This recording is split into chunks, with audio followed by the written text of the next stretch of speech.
Bonjour à toutes et à tous, bienvenue dans notre journal auto-vidéo numéro 7. Cette semaine, notre hôte est une Renault Laguna GT, la version la plus sportive et la plus haut de gamme de la famille Laguna.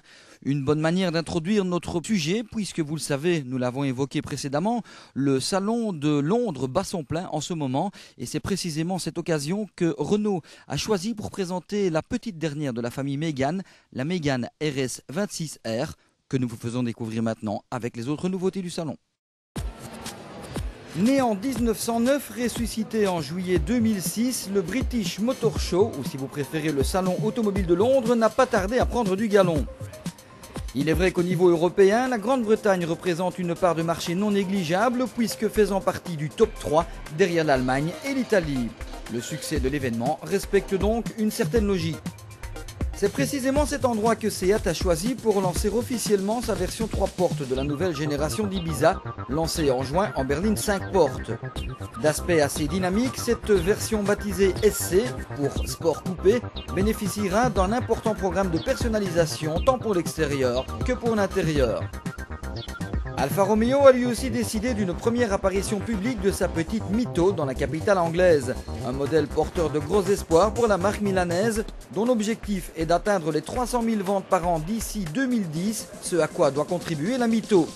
Un modèle qui devrait aussi se décliner en d'autres versions, dont une puissante GTA et un speeder. Via son alter ego anglais Vauxhall, Opel a lancé en grande pompe sa nouvelle Insignia, remplaçante de la Vectra. Vu les moyens déployés en bord de Tamise et dont nous vous parlons par ailleurs, il paraît clair que ce modèle au design effilé constitue lui aussi un cap important pour les filiales européennes de General Motors. À domicile, Land Rover présente à son public l'expression de ses recherches pour l'avenir, incarnée par le très beau concept LRX déjà vu à Genève. A noter que les essais de véhicules hybrides diesel basés sur des Freelander 2 ont démarré. Quant à Bentley, il dévoile sa Continental Flying Spur revue et corrigée, ainsi que sa variante Speed, forte de 610 chevaux contre 560 à la version traditionnelle. Chez Lotus, l'événement est la présentation de la toute nouvelle Evora, anciennement codée Project Eagle. Une 2+2 performante qui est aussi le premier maillon d'une extension de gamme qui nous vaudra notamment la renaissance de la GT nommée Esprit. Autre nouveauté, l'Eco-Elise prouve que le constructeur de voitures de sport est sensible aux problèmes liés à l'environnement. C'est aussi le cas de NICE, acronyme de No Internal Combustion Engine, qui propose non moins de 3 modèles full électriques, mode de propulsion dont la firme londonienne a fait sa spécialité, tout en s'associant aux Chinois pour donner vie à ses productions. De voitures électriques, il est aussi question avec la Lightning GT EV, un coupé high-tech habillé d'une légère carrosserie en carbone et techniquement très poussé puisqu'annoncé pour l'équivalent de 700 chevaux.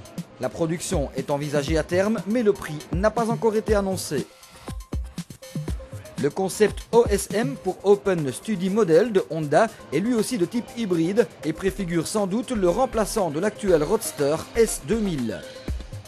Écologie toujours chez Ford, mais cette fois dans un tout autre style, avec une Fiesta Econetic qui rejette moins de 100 grammes de CO2 par kilomètre. Cela n'empêche pas de parler et de proposer du sport avec une deuxième génération de Focus RS qui promet. Avec 300 chevaux à passer aux seules roues avant, on se réjouit de voir le résultat. Et de résultat, la Renault Mégane RS 26R en a déjà fourni un, en accrochant un 8 minutes 17 sur la boucle nord du Nürburgring. Un nouveau record pour la catégorie. Ultime version de la Mégane avant son remplacement en fin d'année, cette variante se reconnaît à son traitement radical. Malheureusement, des 450 exemplaires de cette série spéciale qui seront produits, aucun n'est prévu pour la Belgique. Terminons en mentionnant furtivement les présences de l'IFR Aspeed, sorte de Lotus 7 moderne, ne pesant que 700 kg pour 402 chevaux. La Mastretta MXT, elle aussi inspirée par une Lotus, mais l'hélice cette fois, un engin venu du Mexique qui sera commercialisé en Grande-Bretagne dès le début 2009 à environ 40 000 €, et celle qui est sans doute la plus folle de toutes, la Toyota Aygo Crazy. Ne vous y trompez pas, il ne s'agit pas seulement d'un concept de salon, cette puce de 200 chevaux et 1050 kg à moteur central roule. Effectivement, tout cela est assez crazy.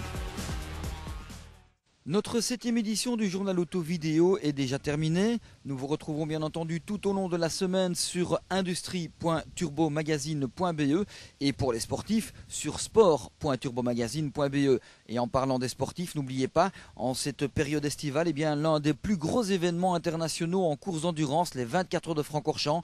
N'hésitez pas à suivre cette course toujours remarquable. D'ici là, portez-vous bien et prudent sur les routes.